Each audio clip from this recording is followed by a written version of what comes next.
Hey guys, welcome to another week of At Ping. Appreciate you tuning in. We'll get started from Berm Shredder.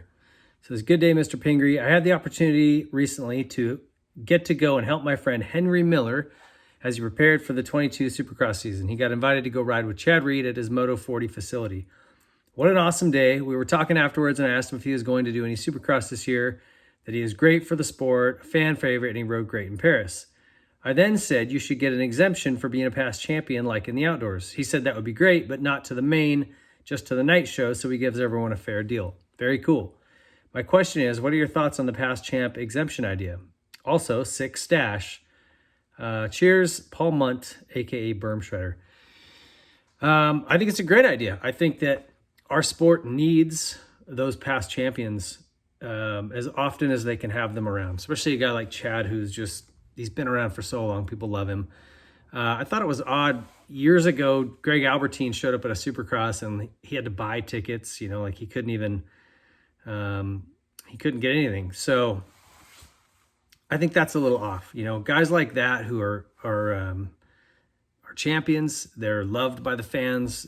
I think it's just great to have them around. It makes a fan's experience at the race better, even if they're just seeing them in the pits, There's very few guys who can retire and still come out and race and be competitive. So I would say we need to be, you can do that, but I would say more promote bringing some old past champions back, have them do a autograph signing or, maybe a little, if they want to ride a few laps or something as an exhibition. But cool idea. Like I said, the more we have them around, the better. Thanks, Berm Shredder. Appreciate it, man. Second one, hey Ping, I'm not a trainer or nutritionist. I have no reason to doubt any of Kenny's team, including his trainer, nor am I knocking any of them. But it seems his body and mind seem to break down throughout the season. I'm not a huge Coop fan, but you got to give credit where credit is due. Coop has him covered in the later races. Do you think Kenny could manage his body, mind, riding, season, etc. better if he carried 3 to 5 more pounds as a base? Maybe up the calorie consumption for the last 2/3 of the season. Thanks, Splat. That might help. You know what I mean? I've wondered that same exact thing from the Baker's factory crew. I feel like his guys run super lean, which you can get away with in Supercross, but when you're smoking through calories like they do at the Nationals, it always seems weird to me. And I guess he does up their calorie intake, but they're all just so lean. They look like a bunch of cyclists. But you can't argue with results either.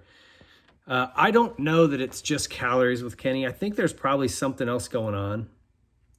I think it's probably immune system related. Anytime you have major surgeries like he had, and there's cadaver parts, there's transfused blood, it definitely messes up your immune system. It changes things, and a lot of the immunities that you've built into that blood over decades and decades are gone and have to be sort of rebuilt up. And I think at the end of these seasons, he just gets run down. I think it was a smart move for him to sit the Nationals out. We'll see if that pays off. And the truth is we probably won't know this till he retires. And at that point, he'll maybe go into a little bit more of it, you would hope, and give us an insight into what was going on and the things he knew or didn't know. It's super interesting. I, like a lot of people, am pulling for him to win this championship. I just think after what he's been through and the way he's come back and his whole attitude about it, it's awesome. And I'd love to see him pull this title out.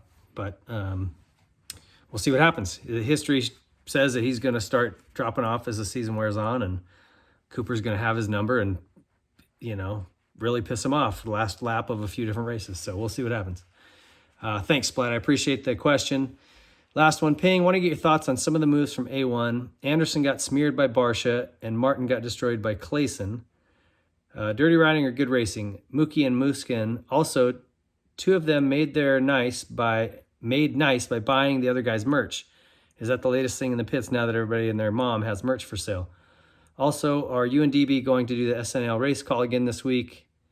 Thanks for all you do. Rolly B. So, there's a lot to unpack in here, bud. Let's get started. I would say both things are true with the Anderson Barsha thing.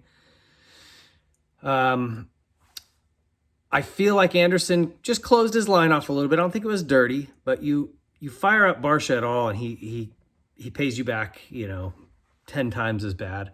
His move on Anderson was pretty greasy. Like I would probably have been a little more heated than Jason. Maybe he's just trying to keep the peace. He knows he's got 16 more races to go against this guy, and you get him on your bad side, that's going to be a long season. So that one was a little bit sketch to me. The Mookie and Muscan one, I don't think there was a guy who was wrong here. You know, I feel like Marv's pulled that move before. Like he does a block pass by coming in, diving way inside, and just putting his bike in the line. And then he hopes that you shut off. He did this to Eli, I want to say in New Jersey, at MetLife Stadium 2 years ago. And he'll just drop his bike into your line, and you have two options. You either plow into him or you check up and he goes by.